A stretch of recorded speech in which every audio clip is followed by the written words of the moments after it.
ಯಾಕಂದರೆ ನ್ಯೂಯಾರ್ಕಲ್ಲಿ ನಾಟಕಕ್ಕೆ ಬಹಳ ದೊಡ್ಡ ಪ್ಲ್ಯಾಟ್ಫಾರ್ಮ್ ಇದೆ, ಆಪರ್ಚುನಿಟೀಸ್ ತುಂಬ ಇದೆ. ನಾವು ಕನ್ನಡ ನಾಟಕ ಅಲ್ಲಿ ಮಾಡಿ ಅಂಥ ಒಂದು ದೊಡ್ಡ ಪ್ಲ್ಯಾಟ್ಫಾರ್ಮಿಗೆ ತೊಗೊಂಡು ಹೋದ್ರೂ ಕನ್ನಡದವ್ರು ಹೆಚ್ಚು ನೋಡೋದಕ್ಕೆ ಬರೋದಿಲ್ಲ. ಸೊ ನನಗಾದಾಗ ಯಾಕೆ ಇಷ್ಟು ಎಫರ್ಟ್ ಹಾಕಬೇಕು ಅಂತ ಅನಿಸೋಕ್ಕೆ ಶುರು ಆಯಿತು. ಯಾಕೆಂದರೆ ನೋಡಿ, ಈಗ ನಾವು ಒಂದು ಕನ್ನಡ ನಾಟಕನ ಮಲ್ಟಿಲಿಂಗ್ವಲ್ ಫೆಸ್ಟಿವಲಲ್ಲಿ ಮಾಡಿದ್ರೆ ಯಾರೂ ನಮ್ಮ ಕನ್ನಡದವ್ರು ಬರಲಿಲ್ಲ ನಾಟಕ ನೋಡೋದಕ್ಕೆ. ನಮ್ಮ ಸ್ನೇಹಿತರೇ ಬರಲಿಲ್ಲ ಬಹಳಷ್ಟು ಜನ. ನನಗೆ ಭಾಳ ಬೇಜಾರಾಯಿತು. ಈಗ ನಂಬಿಕೆ ಹೊಟ್ಟೋಗಿದೆ. ಇವಾಗ ನಾವು ಒಂದು ಟಿಕೆಟ್ ಇಟ್ಟು ನಾಟಕ ಮಾಡ್ತೀನಿ, 100 ಜನ ಕನ್ನಡದವರು ಸೇರಿಸ್ಬೋದು ಅನ್ನೋ ನಂಬಿಕೆ ಹೊಟ್ಟೋಗಿದೆ. ಹೊರಗಿನ ಜನಕ್ಕೆ ಕನ್ನಡದಲ್ಲಿ ನಾಟಕಗಳು ಇವೆಯೇ ಅಂತ ಕೇಳೋ ಪರಿಸ್ಥಿತಿ ಬಂದುಬಿಟ್ಟಿದೆ. ವಿಜಯ ಕರ್ನಾಟಕ ವೀಕ್ಷಕರಿಗೆ ಸ್ವಾಗತ. ನಾನು ಶಂಕರನ ಹೆತ್ತೂರು. ರಂಗಭೂಮಿ ಅಂದ್ರೇನೆ ಸಾಕು, ಎಲ್ರಿಗೂ ಕೂಡ ಬಹಳಷ್ಟು ವೇದಿಕೆಗಳು ನೆನಪಾಗ್ತವೆ. ಕರ್ನಾಟಕದ ಸಂಸ್ಕೃತಿಯನ್ನ ಹೊರದೇಶಗಳಲ್ಲೂ ಕೂಡ ಪ್ರಸ್ತುತಪಡಿಸೋರು ಕೂಡ ಸಾಕಷ್ಟು ಜನರು ಇದ್ದಾರೆ. ಅದೇ ರೀತಿಯಾದಂತಹ ಅಂತಾರಾಷ್ಟ್ರೀಯ ರಂಗಭೂಮಿ ಕಲಾವಿದರು, ಹಾಗೆ ಇಲ್ಲಿನ ಸಂಸ್ಕೃತಿಯನ್ನ ಅಮೆರಿಕದಲ್ಲಿ ಪ್ರಸ್ತುತಪಡಿಸಿರ್ತಕ್ಕಂಥ ಆನಂದ್ ರವರು ನಮ್ಮ ಜೊತೆ ಇದ್ದಾರೆ. ಬನ್ನಿ ಅವ್ರನ್ನ ಕಾರ್ಯಕ್ರಮಕ್ಕೆ ವೆಲ್ಕಮ್ ಮಾಡೋಣ. ಸರ್, ಕಾರ್ಯಕ್ರಮಕ್ಕೆ ಸ್ವಾಗತ ಸರ್. ಧನ್ಯವಾದಗಳು. Thank you very much. ಇಲ್ಲಿ ಆನಂದ್ ರವರು ಯಾರು, ಅವರ ಮೂಲ ಎಲ್ಲಿ ಅಂತ? ಆನಂದ್ ರಾವು ಮೂಲತಃ ಬೆಂಗಳೂರಿನವನು. ಹುಟ್ಟಿದ್ದು ಬೆಳೆದಿದ್ದು ಎಲ್ಲ ಬೆಂಗಳೂರು. ಬಸವೇಶ್ವರ ರಾಜಾಜಿನಗರದಲ್ಲಿ ಆಟ ಆಡಿ ಬೆಳೆದವನು ನಾವು. ಓದಿದ್ದು ನ್ಯಾಷನಲ್ ಕಾಲೇಜ್ ಬಸವನಗುಡಿ. ಅಲ್ಲಿ ನಾಟಕದ ಹುಚ್ಚಿಡ್ದು, ನಾಟಕದ ಗೀಳು ಹಿಡಿದು ಆನಂದ್ ರಾವ್ದು ಒಂದು ಪರಿವರ್ತನೆಯಾಗಿ ಇವತ್ತಿನ ದಿನ ಆನಂದ್ ರಾವ್ ಏನೇ ಮಾಡಿದ್ರು ಆ ಒಂದು ರಂಗಭೂಮಿಯ ಹಿನ್ನೆಲೆಯ ಆಧಾರದ ಮೇಲೆ ಮಾಡೋದು.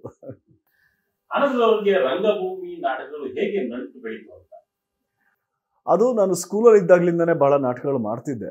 ಅಂದರೆ ನನಗೆ ಅದರಲ್ಲಿ ಇಂಟ್ರೆಸ್ಟ್ ಬಹಳ ಇದ್ರೂ ಆವಾಗ ನನಗೆ ಗೊತ್ತಿರಲಿಲ್ಲ ಅದರಲ್ಲಿ ಅಷ್ಟೊಂದು ಆಸಕ್ತಿ ಇದೆ ಅಂತ.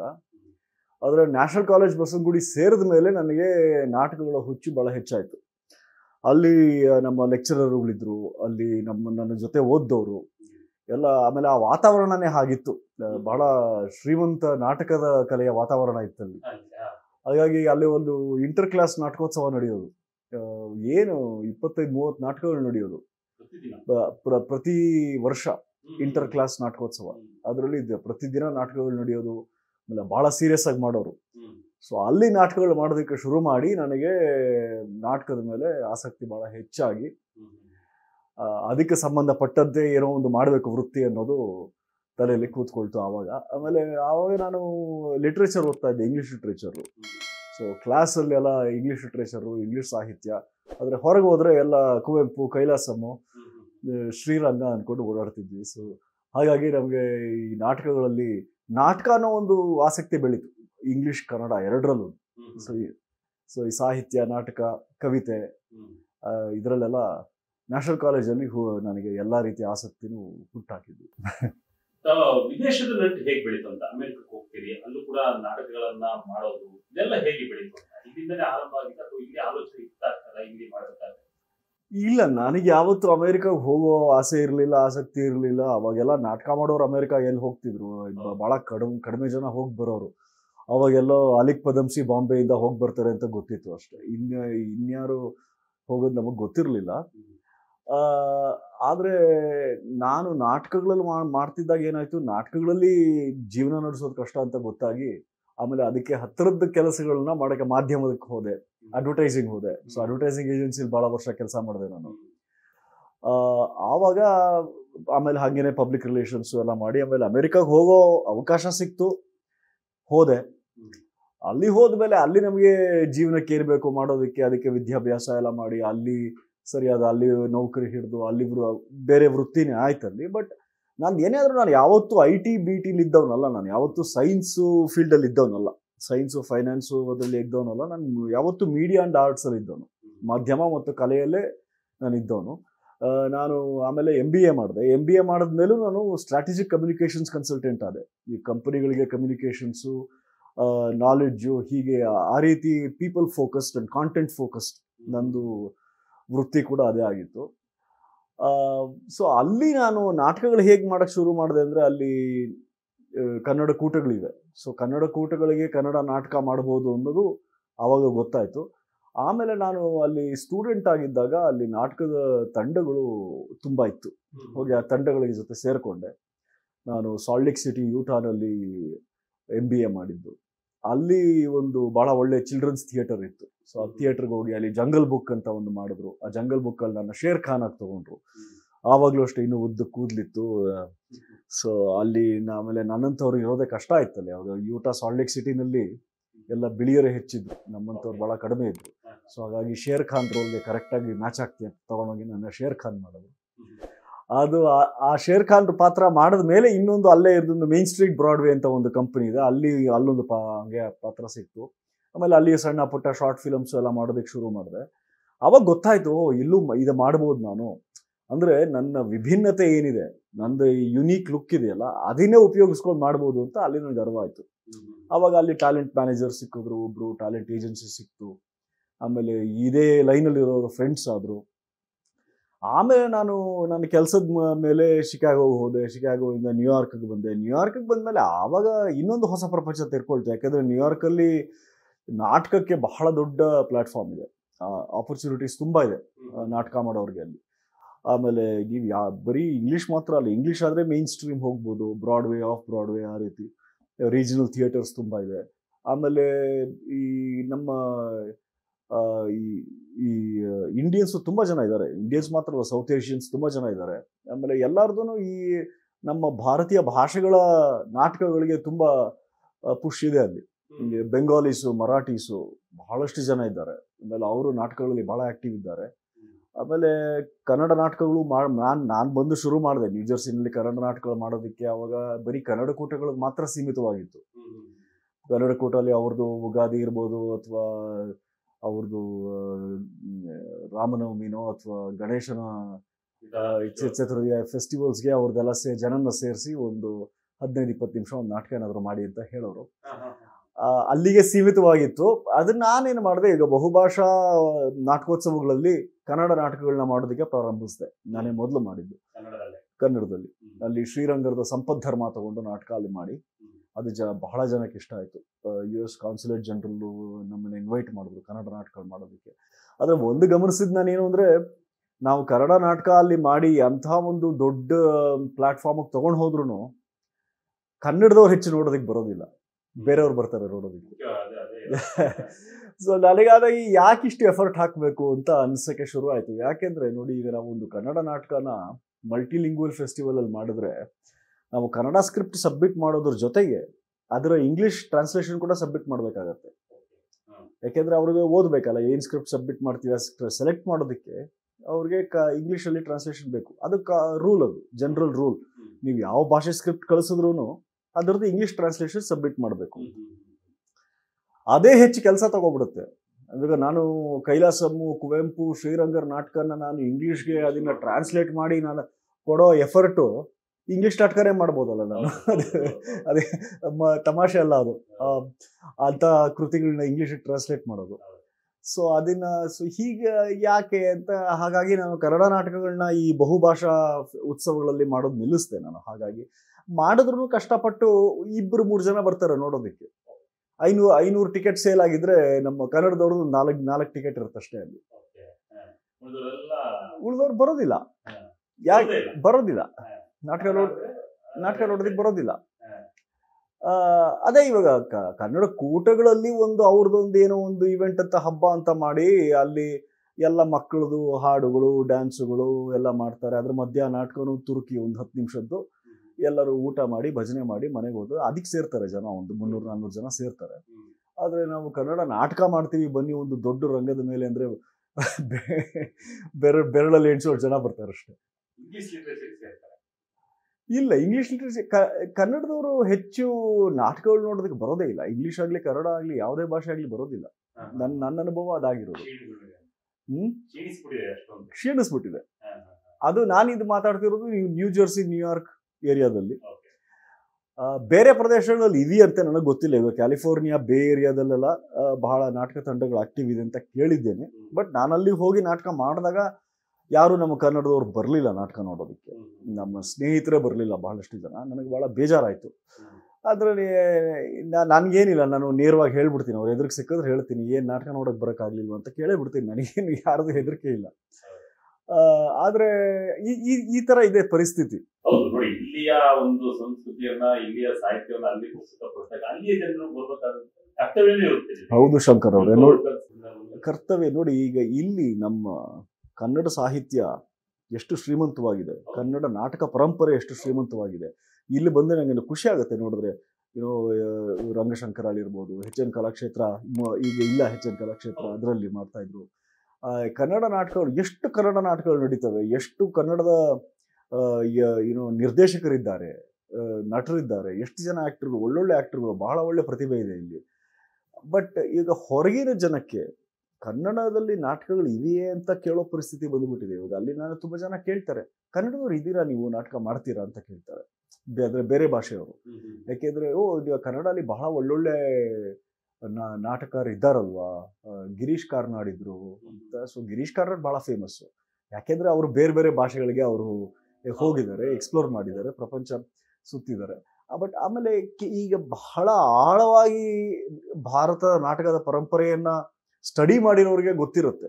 ನನ್ನ ಬಹಳಷ್ಟು ಜನ ಬಂದು ನನ್ನ ಹತ್ರ ಮಾತಾಡಿದ್ದಾರೆ, ಅಲ್ಲಿರೋ ಪ್ರೊಫೆಸರ್ಗಳು, ನಾಟಕಕಾರರು ಬಂದು. ಈಗ ಇವರು ಶ್ರೀರಂಗರ ಬಗ್ಗೆ ಕೇಳಿದ್ದಾರೆ, ಸಂಸಾ ಅವ್ರ ಬಗ್ಗೆ ಕೇಳಿದ್ದಾರೆ.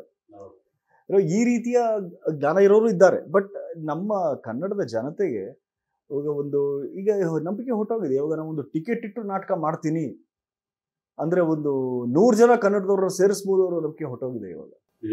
ಹೌದು ಹೌದು ಸರಿ. ಎಲ್ಲಾ ದೇಶಗಳಲ್ಲೂ ಕೂಡ ರಂಗಭೂಮಿಯ ವೇದಿಕೆಗಳು ಇದ್ದೇ ಇರುತ್ತೆ, ಹಾಗೆ ಅಮೆರಿಕದಲ್ಲೂ ಕೂಡ ಇದೆ. ಇಲ್ಲಿ ನೀವು ಕಂಡಂತೆ ಕರ್ನಾಟಕದ ರಂಗಭೂಮಿ ವೇದಿಕೆಗಳಿಗೂ ಹೊರದೇಶದಲ್ಲಿರುವ ವೇದಿಕೆಗಳಿಗೂ ಏನು ವ್ಯತ್ಯಾಸ ಕಂಡಿದೆ? ಬಹಳಷ್ಟು ವ್ಯತ್ಯಾಸ ಇದೆ.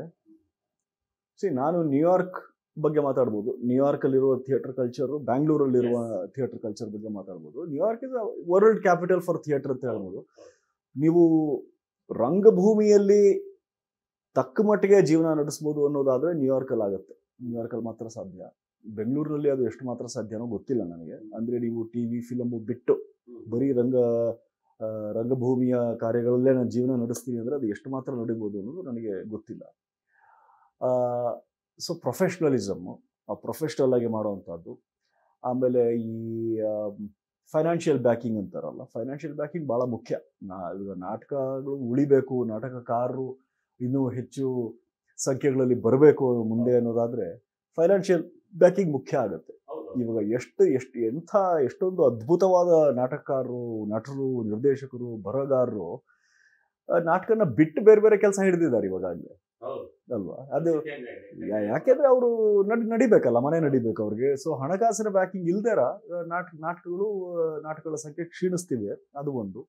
ಅಮೆರಿಕದಲ್ಲಿ ಏನಾಗ್ಬಿಟ್ಟಿದೆ ಇವಾಗ ಅಂದ್ರೆ ಬಹಳಷ್ಟು ಜನ ಕನ್ನಡಿಗರು ಈಗ ಹೊಸದಾಗಿ, ಕನ್ನಡಿಗರು ಅಂತಲ್ಲ ಎಲ್ಲ ಭಾಷೆಯವರು ಅಷ್ಟೇ, ಇಲ್ಲಿ ಸ್ವಲ್ಪ ನಾಟಕದ್ದು ರುಚಿ ಹತ್ತಿ ಆಮೇಲೆ ಅಲ್ಲಿ ಬಂದು ಅಲ್ಲಿ ಕೆಲಸ ಮಾಡಿ ಅಲ್ಲಿ ಸ್ವಲ್ಪ ಸ್ಟೇಬಲ್ ಆದ್ಮೇಲೆ ಅವ್ರಿಗೆ ಆಸೆ ಬರುತ್ತೆ, ನಾವು ಮಾಡಬೇಕು ನಾಟಕ. ಯಾಕೆಂದ್ರೆ ಅವರು ಫೈನಾನ್ಷಿಯಲಿ ಸ್ಟೇಬಲ್ ಆಗಿದ್ದಾರೆ. ಸೊ ನಾಟಕದಿಂದ ಅವ್ರ ಜೀವನ ನಡಿಬೇಕು ಅನ್ನೋದು ಇರೋದಿಲ್ಲ. ಸೊ ಅಂಥವ್ರು ನಾಟಕಗಳಿಗೆ ಇಳಿದು ಅವರು ಆಕ್ಟಿವ್ ಆಗಿ ಪಾರ್ಟಿಸಿಪೇಟ್ ಮಾಡೋದು ನೋಡಿದ್ದೇನೆ. ಬಹಳಷ್ಟು ಅವ್ರಿಗೆ ಇಂಟ್ರೆಸ್ಟ್ ಹೆಚ್ಚಿರ್ತದೆ ನಾಟಕ ಮಾಡಬೇಕು ಅಂತ. ಆಮೇಲೆ ಮನೇಲಿ ನಾಟಕದ ಪುಸ್ತಕಗಳನ್ನ ತಂದಿಡೋದು, ಆಮೇಲೆ ರೀಡಿಂಗ್ ಅರೇಂಜ್ ಮಾಡೋದು, ಈ ರೀತಿ. ಆದರೆ ನಾಟಕ ಮಾಡ್ತೀವಿ ಬನ್ನಿ ಅಂತ ಕರೆದಾಗ ನಾಟಕನ ಬಂದು ನೋಡೋರ ಸಂಖ್ಯೆ ಬಹಳ ಕಡಿಮೆ. ಅದು ಯಾವಾಗ ಸರಿ ಹೋಗುತ್ತೆ ಗೊತ್ತಿಲ್ಲ ನನಗದು. ಆಮೇಲೆ ಈ ನಮ್ಮ ಭಾರತೀಯರಲ್ಲಿ ನನಗೆ ತಿಳಿದ ಮಟ್ಟಿಗೆ ಈ ನಮ್ಮ ದಕ್ಷಿಣ ಭಾರತದ ರಾಜ್ಯಗಳಿದೆಯಲ್ಲ, ಅವರಲ್ಲಿರುವಂತಹ ಪಿಡುಗು ಹೆಚ್ಚಿದೆ. ಈಗ ತಮಿಳರು ಯಾವ್ದಾರ ಒಂದು ತಮಿಳ್ ಕಾರ್ಯಕ್ರಮ ಆದರೆ ಹೆಚ್ಚಾಗಿ ಹೋಗ್ತಾರೆ, ಮಲಯಾಳೀಸು ಅಷ್ಟೇ ಮಲಯಾಳಂ ಕಾರ್ಯಕ್ರಮ, ತೆಲುಗು ಕಾರ್ಯಕ್ರಮ, ಕನ್ನಡದವರು ಕನ್ನಡ ಕಾರ್ಯಕ್ರಮಗಳು ಅವ್ರಿಗೆ ಇಷ್ಟ ಆದರೆ ಹೋಗ್ತಾರೆ, ಇದ್ರೆ ಅದಕ್ಕೂ ಹೋಗೋದಿಲ್ಲ. ಬಟ್ ಒಂದು ನಾಟಕ ಅಂತ ಮಾಡಿದಾಗ ಹೆಚ್ಚಾಗಿ ನಿಮಗೆ ಬರೋರು ಮರಾಠೀಸ್, ಬೆಂಗಾಲೀಸ್, ಇನ್ನು 20% ಬೇರೆ ಬೇರೆ ರಾಜ್ಯಗಳಿಂದ ಅವರು ಬರ್ತಾರೆ. ಸೊ ಅಂದ್ರೆ ರಿಗಾರ್ಡ್ಲೆಸ್ ಆಫ್ ಲ್ಯಾಂಗ್ವೇಜ್, ನೀವು ಯಾವುದೇ ಭಾಷೆಯಲ್ಲಿ ಮಾಡಿ ಬಂದು ನೋಡ್ತಾರೆ. ಈಗ ನಾನು ಹೋಗ್ತೀನಿ, ನನಗೆ ಮರಾಠಿ ಅರ್ಥ ಆಗೋದಿಲ್ಲ ಅಂದ್ರೂ ಹೋಗಿ ನೋಡ್ತೀನಿ, ಹೇಗೆ ಮಾಡಿದ್ದಾರೆ ಇವರು, ಏನ್ ಮಾಡಿದ್ದಾರೆ, ರಂಗಸಜ್ಜಿಕೆ ಹೇಗಿದೆ. ಆಮೇಲೆ ಇನ್ನೊಂದು ಇವಾಗ ಹೊಸ ರೀತಿ ಬಂದಿದೆ, ಸೂಪರ್ ಟೈಟಲ್ಸ್ ಅಂತ ಮಾಡ್ತಾರೆ. ಈಗ ಇಂಗ್ಲಿಷಲ್ಲಿ ಸಬ್ ಟೈಟಲ್ಸ್ ತರ ರನ್ ಮಾಡ್ತಾರೆ, ಕೆಳಗಡೆ ಪ್ರೊಜೆಕ್ಷನ್ ಮಾಡಿ ಅಥವಾ ಸೈಡ್ ಒಂದು ಸ್ಕ್ರೀನ್ ಇಟ್ಟು ಪ್ರೊಜೆಕ್ಷನ್ ಇರುತ್ತೆ, ಡೈಲಾಗ್ಸ್.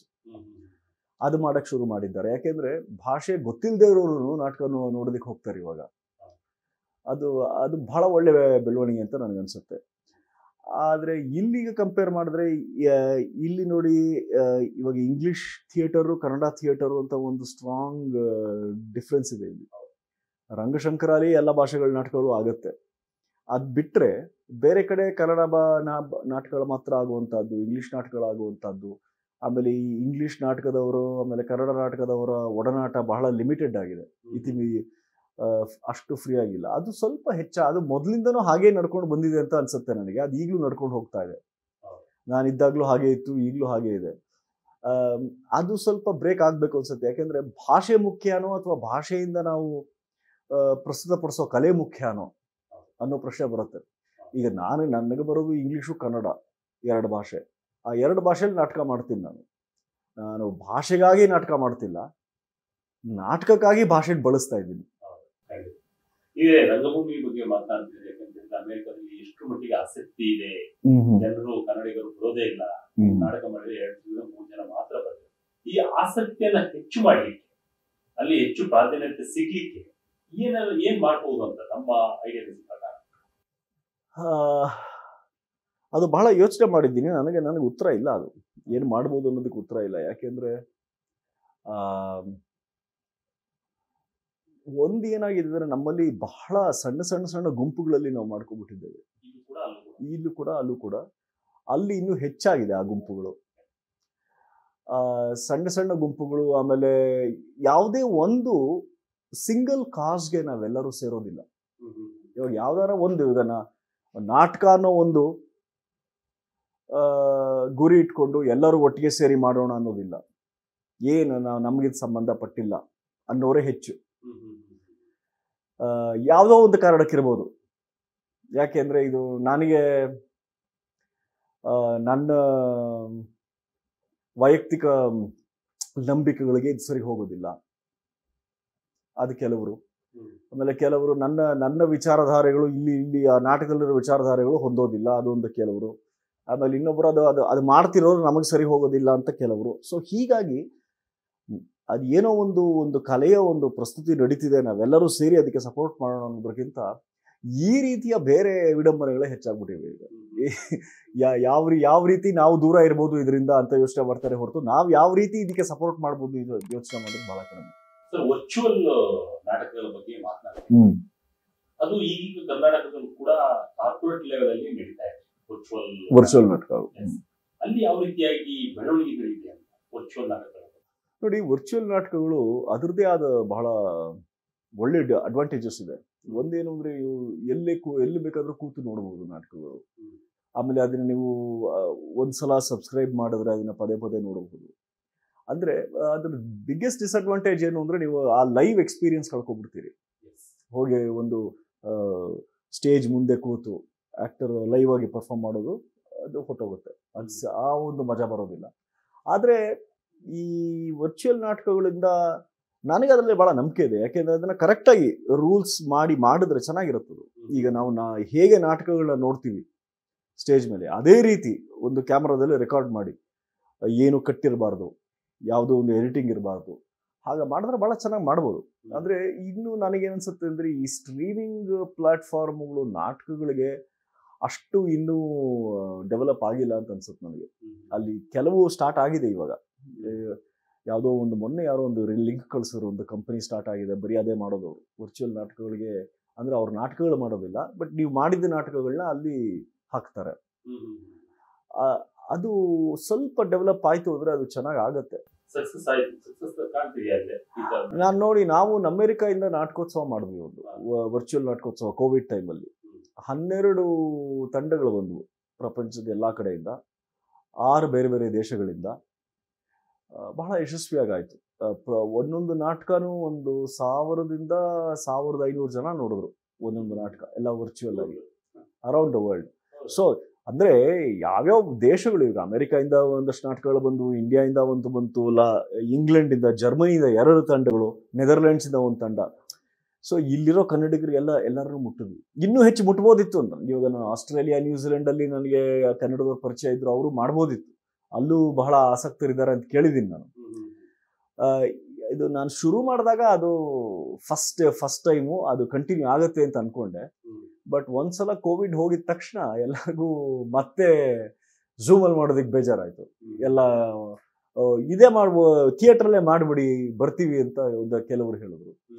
ಅಂದ್ರೆ ಥಿಯೇಟ್ರಲ್ಲಿ ಮಾಡೋದು ಮತ್ತೆ ನಾನು ಹೇಳ್ದಂಗೆ ಇನ್ವೆಸ್ಟ್ಮೆಂಟ್ ಹೆಚ್ಚೋದು. ಈಗ ಒಂದು ಥಿಯೇಟರ್ ಬುಕ್ ಮಾಡಬೇಕು, ಆಮೇಲೆ ಜನನ ಕರೆಸ್ಬೇಕು.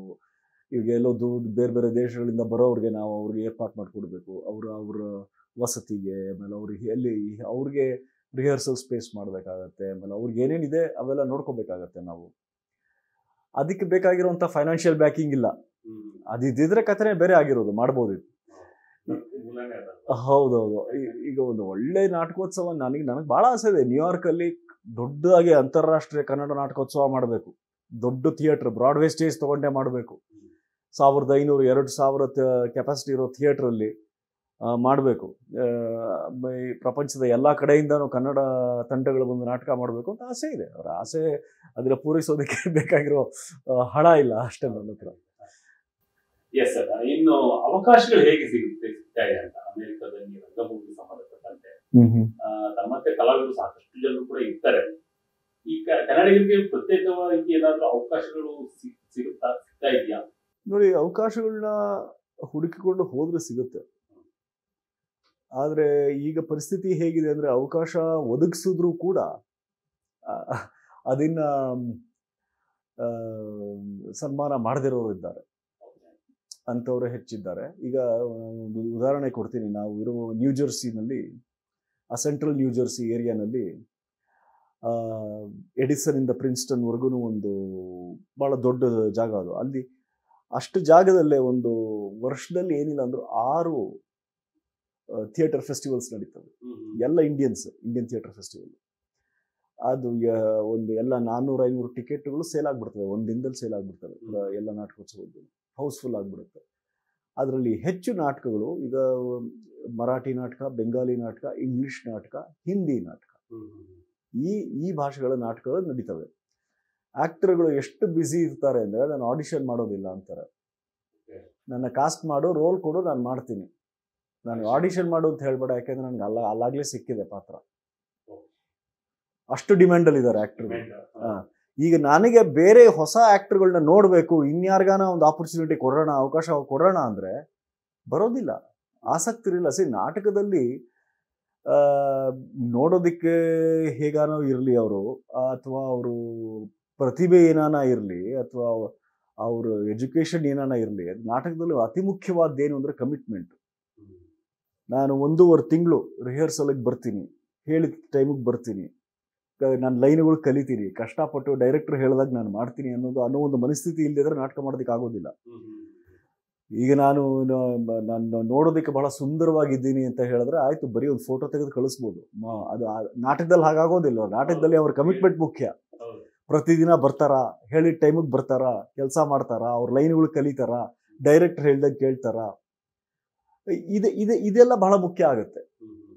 ಇದು ಸ್ವಲ್ಪ ಚಿಕ್ಕ ವಯಸ್ಸಿಂದ ನಾಟಕದ ಅನುಭವ ಇದ್ದು ಒಳ್ಳೊಳ್ಳೆ ನಾಟಕದ ಗುಂಪುಗಳಲ್ಲಿ ಕೆಲಸ ಮಾಡಿರೋರಾದ್ರೆ ಇದೆಲ್ಲ ಬಂದ್ಬಿಡ್ತವೆ ಸಾಮಾನ್ಯವಾಗಿ. ಆದ್ರೆ ಬೇರೆಯವರು ಇನ್ನು ಈಗ ಶುರು ಮಾಡ್ತೀನಿ, ನನಗೆ ಈಗ ನಾಟಕದ ಆಸಕ್ತಿ ಇದೆ ಅನ್ನೋರಿಗೆ ಈ ಗುಣಗಳು ಬಹಳ ಮುಖ್ಯ ಆಗ್ಬಿಡ್ತವೆ.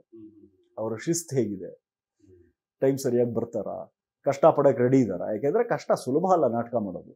ಅದೇ ವಿಚಾರಕ್ಕೆ ಬಂದ್ರೆ, ಈಗ ಕರ್ನಾಟಕದ ನಮ್ಮ ರಾಜ್ಯಕ್ಕೆ ಸಂಬಂಧಪಟ್ಟಂತೆ ರಂಗಭೂಮಿ ಕಲಾವಿದರಿಗೂ ಕೂಡ ಒಂದಿಷ್ಟು ಹಣ ಅಂತ ಸಿಗ್ತಾ ಇದೆ, ಅಂದ್ರೆ ನಾಟಕಕ್ಕೆ ಸಂಬಂಧಪಟ್ಟಂತೆ ಅಲ್ಲಿ ಯಾವ ರೀತಿ ಇದೆಯಾ ಮೂಲ? ಅಲ್ಲಿ ನೋಡಿ, ಅಲ್ಲಿ ಯೂನಿಯನ್ಸ್ ಇದೆ. ಅಲ್ಲಿ ಆಕ್ಟರ್ಸ್ ಯೂನಿಯನ್ ಅಂತ, ಆಕ್ಟರ್ಸ್ ಎಕ್ವಿಟಿ ಅಂತಿದೆ, ಅದು ಬಹಳ ಸ್ಟ್ರಾಂಗ್ ಯೂನಿಯನ್ ಇದೆ ಅಲ್ಲಿ. ಆಮೇಲೆ ಬರಹಗಾರರಿಗೆ ಇನ್ನು ಡ್ರಾಮಾಟಿಸ್ಟ್ ಗಿಲ್ಡ್ ಅಂತ ಇದೆ, ನಾನು ಅದಕ್ಕೆ ಮೆಂಬರ್ ಆಗಿದ್ದೀನಿ, ಡ್ರಾಮಾಟಿಸ್ಟ್ ಗಿಲ್ಡ್ ಆಫ್ ಅಮೆರಿಕಾ. ನಾಟಕಕಾರರಿಗೆ ಈ ಯೂನಿಯನ್ ಅಲ್ಲಿರೋ ಆಕ್ಟರ್ಗಳು ಅವ್ರದೇ ಆದ ಒಂದು ರೂಲ್ಸ್ ಇರ್ತವೆ, ಬಹಳ ಸ್ಟ್ರಾಂಗ್ ರೂಲ್ಸ್ ಇದೆ ಅಲ್ಲಿ, ಅದನ್ನ ಫಾಲೋ ಮಾಡ್ತಾರೆ. ಅವ್ರಿಗೆ ಮೆಡಿಕಲ್ ಇನ್ಶೂರೆನ್ಸ್ ಇರ್ತವೆ. ಆಮೇಲೆ ಅವರು ಯಾವುದೇ ಒಂದು ನಾಟಕದ ಪ್ರಾಜೆಕ್ಟಲ್ಲಿ ಕೆಲಸ ಮಾಡಿದ್ರೆ ಅವ್ರಿಗೆ ಮಿನಿಮಮ್ ಪೇಮೆಂಟ್ ಇರುತ್ತೆ. ಆಮೇಲೆ ಅವರು ಬರೀ ಇಷ್ಟು ಗಂಟೆಗಳ ಕಾಲ ಮಾತ್ರ ರಿಹರ್ಸಲ್ ಮಾಡಬೇಕು. ಆಮೇಲೆ ಎಷ್ಟು ಬ್ರೇಕ್ ಇರಬೇಕು ಮಧ್ಯ, ಅದೆಲ್ಲ ರೂಲ್ಸಲ್ಲಿ ಇರುತ್ತೆ. ಸೊ ಅದನ್ನ ಫಾಲೋ ಮಾಡಬೇಕಾಗತ್ತೆ. ಬಟ್ ಹೆಚ್ಚಾಗಿರುವಂಥ ಈ ಕಮ್ಯುನಿಟಿ ಆಕ್ಟರ್ಸ್ ಯಾರಿದ್ದಾರೆ ಅಂದರೆ ನಾನ್ ಯೂನಿಯನ್ ಅಂತಾರೆ, ಅವ್ರಿಗೆ ಇದು ಯಾವುದು ಅನ್ವಯಿಸೋದಿಲ್ಲ. ಯೂನಿಯನ್ ಆಕ್ಟರ್ ಆಗಬೇಕು ಅಂದರೆ ಫಸ್ಟ್ ಆಫ್ ಆಲ್ ಅದು ಫುಲ್ ಟೈಮ್ ಆಕ್ಟರ್ ಆಗಿರಬೇಕು. ನಾನು ಬೆಳಗ್ಗೆ ಏನೋ ಬೇರೆ ಕೆಲಸ ಮಾಡ್ತೀನಿ, ಸಾಯಂಕಾಲ ಹವ್ಯಾಸಿ ಕಲಾವಿದ ಅನ್ನೋರಿಗೆ ಯೂನಿಯನ್ ಆಗೋದಕ್ಕೆ ಆಗೋದಿಲ್ಲ. ಯೂನಿಯನ್ ಆಗಬೇಕು ಅಂದರೆ ಫುಲ್ ಟೈಮ್ ಆಕ್ಟರ್ ಆಗಿರಬೇಕು. ಅದು ನಮ್ಮ ಭಾರತೀಯರಲ್ಲಿ ಫುಲ್ ಟೈಮ್ ಆಕ್ಟರ್ಗಳು ಸಿಗೋದು ಬಹಳ ಕಡಿಮೆ. ಅವರು ಬಹಳ ಫೇಮಸ್ ಆಗೋಗಿರ್ತಾರೆ ಆಗ್ಲೇ ಇಷ್ಟೊತ್ತಿಗೆ. ಹೌದು. ಸೊ ಅಲ್ಲಿ ಅದೊಂದಿದೆ.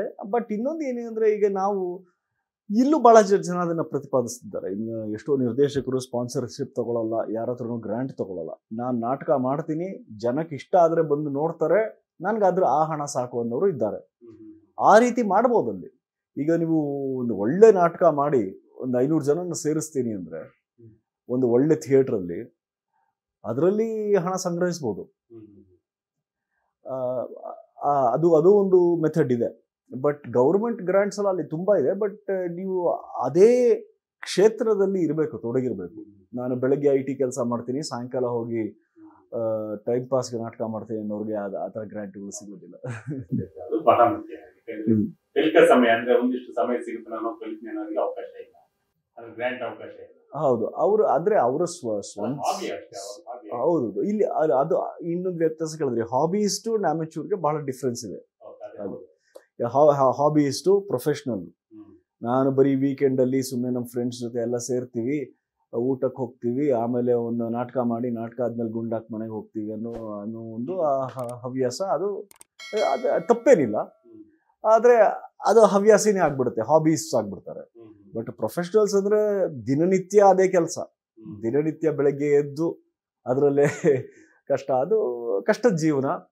ಸೊ ಆ ಕಷ್ಟ ನಾನು ಅನುಭವಿಸ್ತೀನಿ ಅನ್ನೋರಿಗೆ ಆ ರೀತಿಯ ಚಾನೆಲ್ಸ್ ಇರ್ತವೆ, ಗ್ರಾಂಟ್ಸು, ಸ್ಪಾನ್ಸರ್ಸು ಎಲ್ಲ. ಆನಂದ್ ಅವರು ಪ್ರದರ್ಶನ ಕೊಟ್ಟಂತ ನಾಟಕಗಳ ಹೆಸರು ಹೇಳ್ಬೋದಾ? ನೋಡಿ, ನಾನು ಮಾಡಿದ್ದು ನಾಟಕ ಆಕ್ಚುಲಿ ಒಂದು ನಾಟಕ ಸ್ವಲ್ಪ ಫೇಮಸ್ ಆಗಿದ್ದು, ಮುಸ್ಲಿಮ್ ಇನ್ ದ ಮಿಡ್ಸ್ಟ್ ಅಂತ. ಅದು ನಾವು ನ್ಯೂಯಾರ್ಕ್ ಅಲ್ಲಿ ಓಪನ್ ಮಾಡಿ, ಅದು ನ್ಯೂಯಾರ್ಕ್ ಅಲ್ಲಿ ಓಪನ್ ಆದ್ಮೇಲೆ ಅದು ಇಂಗ್ಲಿಷ್ ನಾಟಕ. ಅದು ಆದ್ರೆ ಬೆಂಗಳೂರು ಕಥೆ, ಅದು ಬೆಂಗಳೂರು ಕಥೆ, ಮುಸ್ಲಿಮ್ ಇನ್ ದ ಮಿಡ್ಸ್ಟ್ ಅಂತ. ಅದು 9/11 ಆಯ್ತಲ್ಲ, ಅದರ ಆಧಾರಿತ ಕಥೆ. ಅದು ಸ್ವಲ್ಪ ಬಹಳ ಜನಕ್ಕೆ ಇಷ್ಟ ಆಯ್ತು. ಅದು ಓಪನ್ ಆಗಿದ್ದಾಗಲೇ ಅದು ಹೌಸ್ಫುಲ್ ಆಯ್ತು ನ್ಯೂಯಾರ್ಕ್ ಅಲ್ಲಿ. ಅದಾದ್ಮೇಲೆ ಪ್ರತಿ ವರ್ಷ ಪ್ರೊಡ್ಯೂಸ್ ಆಯ್ತು ನ್ಯೂಯಾರ್ಕ್ ಅಲ್ಲೇ. ಮತ್ತೆ 14 ಶೋ ಮಾಡಿದ್ರು ಒಬ್ರು ತಗೊಂಡು. ಆಮೇಲೆ ಯೇಲ್ ಯೂನಿವರ್ಸಿಟಿಲಿ ಮಾಡಿದ್ರು. ಆಮೇಲೆ ಬೆಂಗಳೂರಿಗೂ ಬಂದಿತ್ತು ಅದು 2019 2019 ಇಸ್ವಿಯಲ್ಲಿ. ರಂಗಶಂಕರ, ಬ್ಯಾಂಗ್ಳೂರ್ ಇಂಟರ್ನ್ಯಾಷನಲ್ ಸೆಂಟರ್, ಆಮೇಲೆ ಇನ್ನೂ ಹಾಗೆ ಒಂದು 5-6 ಥಿಯೇಟ್ರಲ್ಲಿ ಶೋಗಳಾದವು, ಭಾಳ ಚೆನ್ನಾಗಾದವು. ಅದಕ್ಕೆ ಇನ್ನೂ ಲಾಸ್ಟ್ ಇಯರ್ ಕೂಡ ಕ್ಯಾಲಿಫೋರ್ನಿಯಾಗೆಲ್ಲ ಹೋಗಿತ್ತು, ಫಿಲಡೆಲ್ಫಿಯಾ ಶೋಸ್ ಆಯಿತು. ಸೊ ಆ ಒಂದು ನಾಟಕ ಬಹಳ ಚೆನ್ನಾಗಿ ಮೂಡು ಬಂದು ಅದು ಬಹಳ ಜನಕ್ಕೆ ಇಷ್ಟ ಆಗಿದೆ. ಆಮೇಲೆ ಹಾಗೆ ನಾನು ರೀಸೆಂಟಾಗಿ ಇನ್ನೊಂದು ಖಲೀಲ್ ಜಿಬ್ರಾನ್ ಅವ್ರದ್ದು ಬ್ಲೈಂಡ್ ಅಂತ ಒಂದು ನಾಟಕನ ಮಾಡಿದೆ, ಮತ್ತೆ ಇಂಗ್ಲೀಷ್ ನಾಟಕ.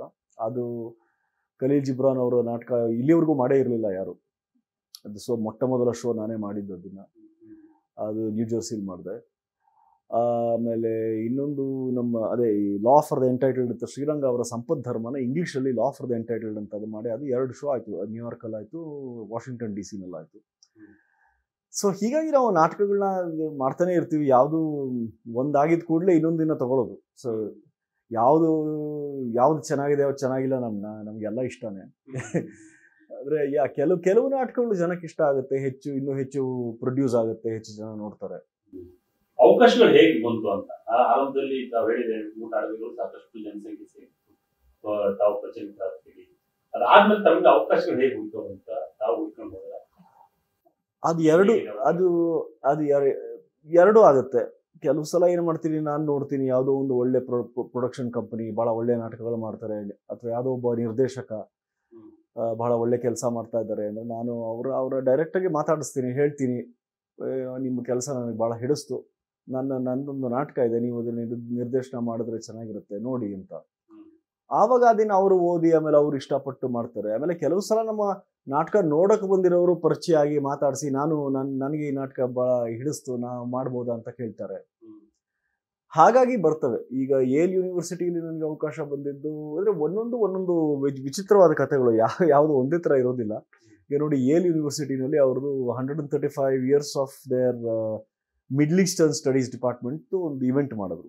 ಆ ಇವೆಂಟ್ ಅಲ್ಲಿ ಒಂದು ನಾಟಕ ಮಾಡೋಣ ಅಂತ ಯೋಚನೆ ಮಾಡ್ತಿದ್ದಾಗ ಅವರು ಹಿಂದೂ ಚಾಪ್ಲೇನ್ ಒಬ್ಬರಿದ್ದಾರೆ, ಅವರು ನನಗೆ ಫೋನ್ ಮಾಡಿ ನಿಮ್ದು ನಾಟಕದ ಬಗ್ಗೆ ಭಾಳ ಕೇಳಿದ್ದೀನಿ, ಸ್ಕ್ರಿಪ್ಟ್ ಕೊಡಿ, ನಾವು ಡಿಸ್ಕಸ್ ಮಾಡಿ will come back to you ಅಂದರು.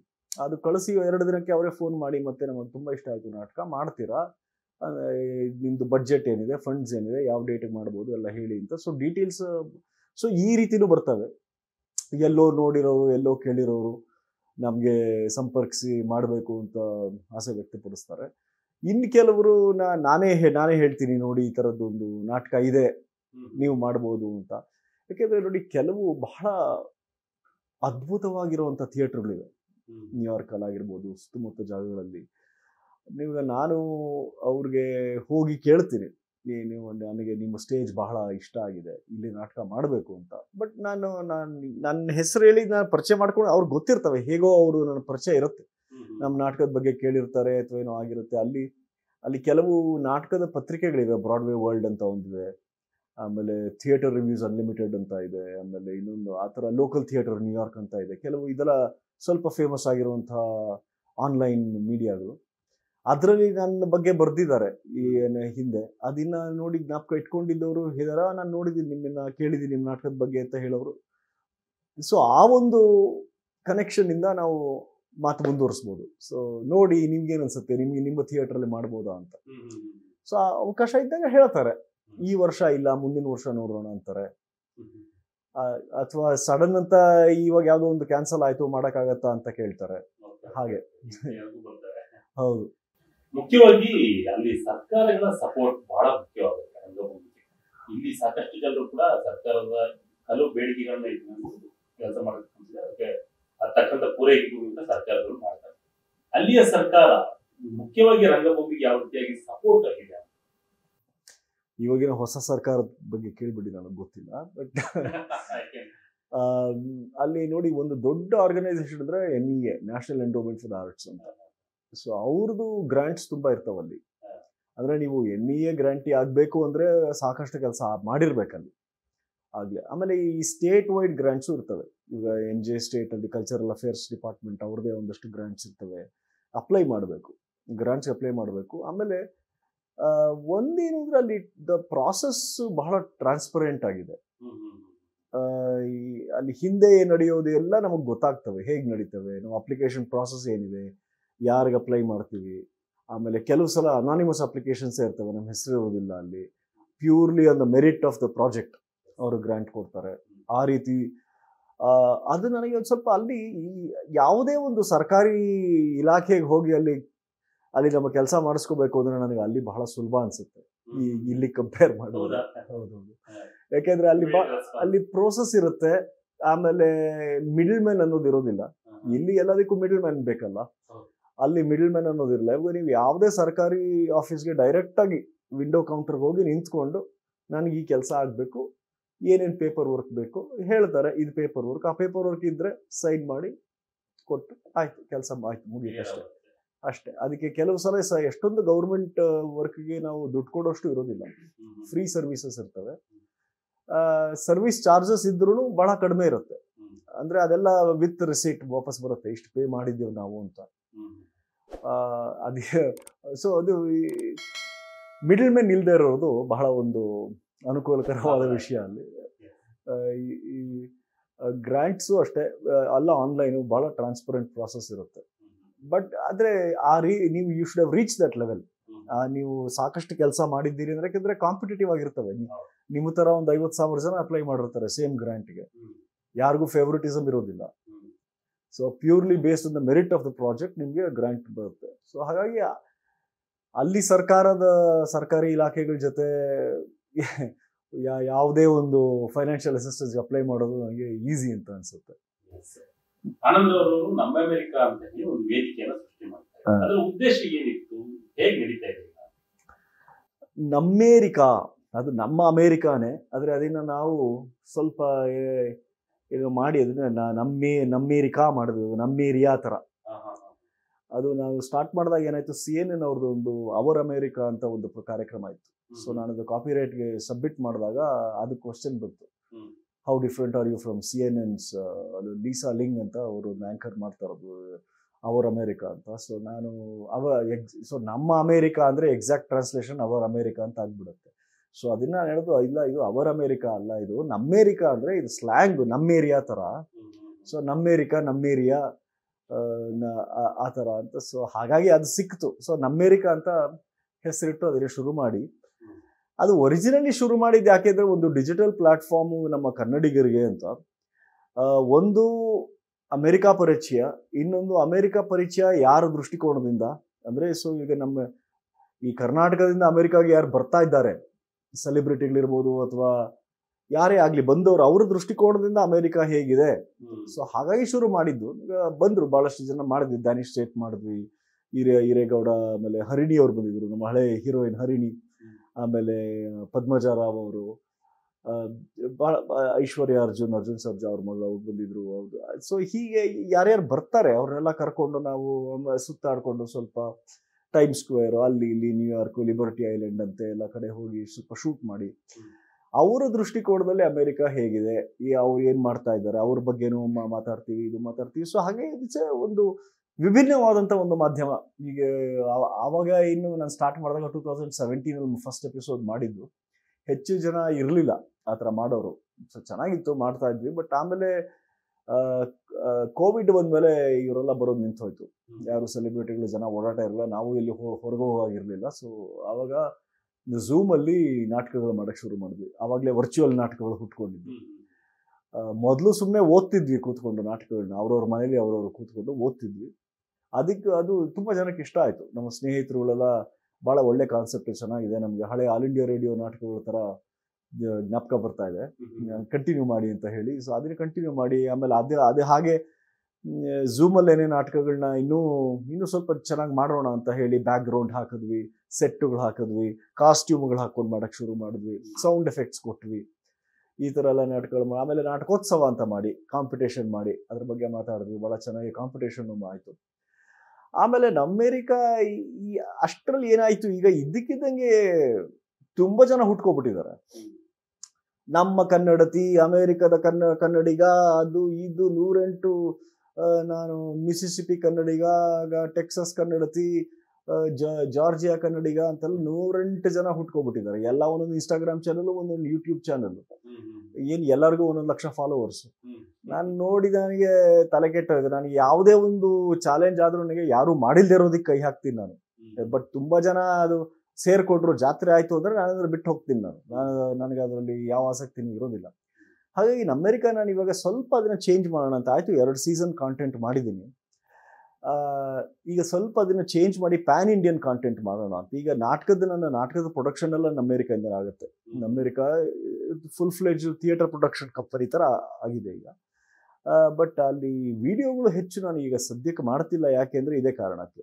ಏಕೆಂದರೆ ಮಾಡಿದ್ದೇ ಎಷ್ಟು ಅಂತ ಮಾಡೋದು, ತೋರಿಸಿದ್ದೇ ಎಷ್ಟು ಅಂತ ತೋರಿಸೋದು. ಅದೇ ನೋಡಿ ಇದು ನಮ್ಮ ಅಮೆರಿಕಾದಲ್ಲಿರುವ ಟೆಸ್ಲಾ, ಇದು ನಮ್ಮ ಅಮೆರಿಕಾದಲ್ಲಿರುವ ಸ್ನೋ, ಇದು ನಮ್ಮ ಅಮೆರಿಕಾದ ಹುಲ್ಲು, ಇದು ಅಮೆರಿಕಾದ ಗಿಡ ಅಂತ ಎಲ್ಲ 108 ಚಾನೆಲ್ಗಳು ಬಂದ್ಬಿಟ್ಟಿವೆ, ಇನ್ಸ್ಟಾಗ್ರಾಮ್ ಚಾನೆಲ್ಗಳು, ಟಿಕ್ಟಾಕ್ ಎಲ್ಲ ಮಾಡಿಕೊಂಡು. ಅದು ಆ ರೀತಿ ಹೋಗೋದಕ್ಕೆ ನನಗೆ ಇಂಟ್ರೆಸ್ಟ್ ಇಲ್ಲ.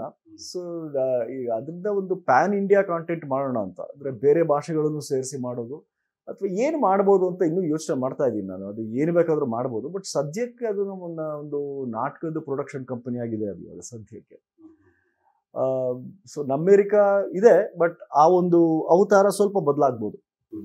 ಸರ್, ರೇಡಿಯೋಗಳ ಮುಖಾಂತರ ಮತ್ತೆ ಮಾಧ್ಯಮಗಳ ಮುಖಾಂತರವಾಗಿ ನಾಟಕಗಳನ್ನ ಯಾವ ರೀತಿಯಾಗಿ ಅಲ್ಲಿ ನಡೀತಾ ಇದೆ ಅಂತ, ಪ್ರದರ್ಶನಗಳಾಗಿರ್ಬೋದು ಅಥವಾ ಜನರಿಗೆ ಮುಸ್ತಕ್ಕಂತ ರೀತಿ ಇದೆ, ಅದು ಬಹಳ ಒಳ್ಳೆಯ ಮಾಧ್ಯಮ ಆಗಿ ಮೂಡಿ ಬರ್ಬೋದು ಮುಂದೆ. ನಾವು ನೋಡಿ, ಈಗ ನಮ್ಮ ಸ್ನೇಹಿತರೊಬ್ಬರು ಸುದೀಪ್ತೋ ಭೌಮಿಕ್ ಅಂತ ಇದ್ದಾರೆ, ಅವರು ನಾಟಕಕಾರ, ಅವರು ಬೆಂಗಾಲಿ ನಾಟಕಗಳು ಮಾಡ್ತಿದ್ರು. ಅವರು ಇವಾಗ ಇಂಗ್ಲೀಷಲ್ಲಿ ಮಹಾಭಾರತದ್ದು ಪಾಡ್ಕಾಸ್ಟ್ ಶುರು ಮಾಡಿದ್ದಾರೆ.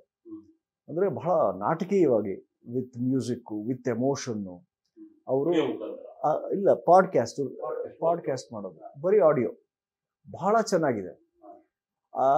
ಆ ರೀತಿ ಮಾಡ್ಬೋದು, ಈಗ ತುಂಬ ಮಾಡ್ಬೋದು. ಈಗ ಮಹಾಭಾರತದ ಕಥೆಗಳನ್ನ ಎಷ್ಟು ಚೆನ್ನಾಗಿರುತ್ತೆ ಕೇಳೋದಕ್ಕೆ. ಅವರು ಬಹಳ ಎಮೋಷ್ನಲ್ ಆಗಿ ಮಾತಾಡ್ತಾರೆ. ನಾಟಕದಲ್ಲಿ ಹೇಗೆ ಡೈಲಾಗ್ಸ್ ಹೇಳ್ತಾರೆ ಅದೇ ರೀತಿಯಲ್ಲಿ ಪಾಡ್ಕಾಸ್ಟಲ್ಲೂ ಮಾಡ್ತಾರೆ. ಕೇಳೋದಕ್ಕೆ ಬಹಳ ಚೆನ್ನಾಗಿರುತ್ತೆ.